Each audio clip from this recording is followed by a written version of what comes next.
भक्तमाल जी में एक कथा आती है, श्री धन्ना जाट, एक धन्ना जी करके भगवान के भक्त थे, छोटे से थे। घर में संत आए, संत शालिग्राम भगवान की सेवा करते थे। अब धन्ना जी बैठ करके देखते थे और देखते ही बड़े खुश होते थे। कभी दही से स्नान, दूध से स्नान, पंचामृत से स्नान, जल से स्नान, फिर इत्र आदि लगा के, तिलक लगा के उनकी आरती पूजा, तुलसी अर्पण, ये सब देख करके धन्ना जी को बड़ा आनंद आता था। अब भले ही खेल के रूप में सही, धन्ना जी को बड़ा मन लगता था उसमें। कुछ दिन बाद संत जाने लगे तो धन्ना जी रोने लगे, बोले कि आप तो चले जाओ लेकिन अपने ठाकुर जी मुझको दे जाओ, उनकी सेवा मैं करूंगा। अब तो इतना रोए, इतना रोए, इतना रोए धन्ना जी कि संत का निकलना मुश्किल हो गया। तो संत ने क्या किया, रात्रि में धन्ना जी सोए तो बाहर से काला काला एक पत्थर ले आए और उस पर ही इत्र आदि लगा के, उसको तिलक विलक लगा के उसको सिंहासन पर बैठा दिया और अपने ठाकुर जी को नीचे बैठा दिया। धन्ना जी सुबह बोले, संत जी आप मत जाओ, छोटे बालक। संत बोले, अच्छा देखो, अंदर आओ मंदिर में। मंदिर में गए तो बोले, देखो वो तो सिंहासन पर ठाकुर जी बैठे और नीचे हमारे ठाकुर जी बैठे, बताओ तुमको कौन से चाहिए। धन्ना जी बोले, मैं तो सिंहासन वाले लूंगा, बड़े वाले ठाकुर जी मेरे। बोले ठीक है, तो उनकी सेवा करो, अब हमको जाने दो। अपने शालिग्राम जी को लेकर के संत चले गए। बंधुओं बात सुनिएगा, बहुत सुंदर कथा है, श्री नाभा गोस्वामी जी भक्तमाल में बताते। अब धन्ना जी उस पत्थर की सेवा करते हैं, असली शालिग्राम तो संत अपने संग ले गए, लेकिन धन्ना जी इतने भाव से सेवा करते थे। महाराज लाल तिलक लगाने के लिए मां ने रोली नहीं दिलाई तो ईंट ले आए, ईंट को घिस करके उसी से लाल लाल रोली बना दी, वही लगाते। भोग धराने के लिए फल तोड़ लाते। मतलब सेवा की व्यवस्था नहीं होती थी तो धन्ना जी कैसे ना कैसे करके करते थे। छोटे से बालक हैं, खेल खेल में सेवा करते थे। बीच में संत किसी और के घर में आए तो धन्ना जी वहां जाके अपनी सब सेवा बताते, मैं ऐसे ऐसे करता हूं। संत बोले, भोग नहीं लगाते अपने ठाकुर जी का। बोले भोग, बोले तुमको भूख लगती है। बोले हाँ, ऐसे ठाकुर जी को भी भोग लगाना चाहिए ना। छोटे बालक को ऐसे ही समझा दिया।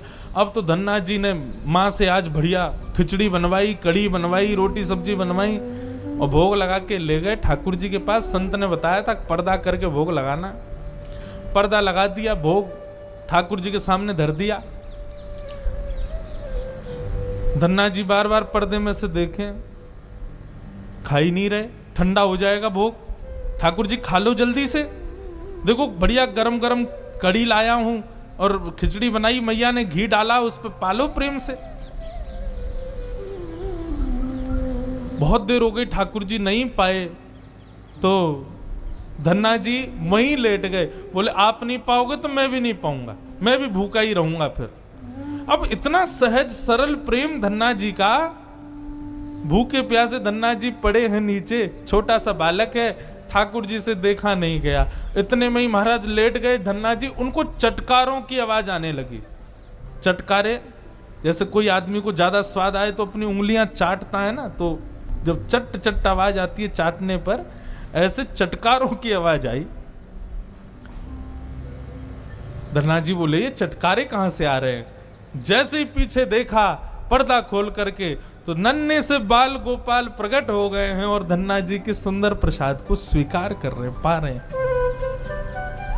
असली शालिग्राम नहीं थे धन्ना जी के, पत्थर की सेवा करते थे, लेकिन भाव और विश्वास इतना ठाकुर जी के प्रति, ठाकुर जी प्रकट हो गए। अब धन्ना जी थोड़े बड़े हो गए तो घर की गैयाएं चराने जाते थे और अपने ठाकुर जी को जेब में धर के ले जाते थे। और गैया जब चरती थी तो पेड़ के नीचे बैठ के ठाकुर जी को निकाल लेते और कहते, ठाकुर जी अब कोई ना आए, प्रकट है जाओ। सो ठाकुर जी प्रकट हो जाते, धन्ना जी के साथ खूब लीला करते। एक दिन ठाकुर जी ने धन्ना जी से कहा, आज गाय चराने नहीं जाओगे। बोले आज हमारी बुआ जी आई हैं, घर में बहुत सारे मेहमान आए, आज हम नहीं जाएंगे। तो ठाकुर जी बोले, एक काम कर, गैयान को गांव से बाहर ले जा और मोकू भी बाहर पधराया, तेरी जगह आज गैया मैं चराया आऊंगा। तो तो यही होने लगा। अब थोड़ी दूर तक धन्ना जी जाते, उसके बाद ठाकुर जी को बाहर निकालते और ठाकुर जी प्रकट हो जाते, गैया चराने ठाकुर जी जाते। आज 11-12 साल हो गए, वो संत आए जिनके शालिग्राम जी की सेवा थी।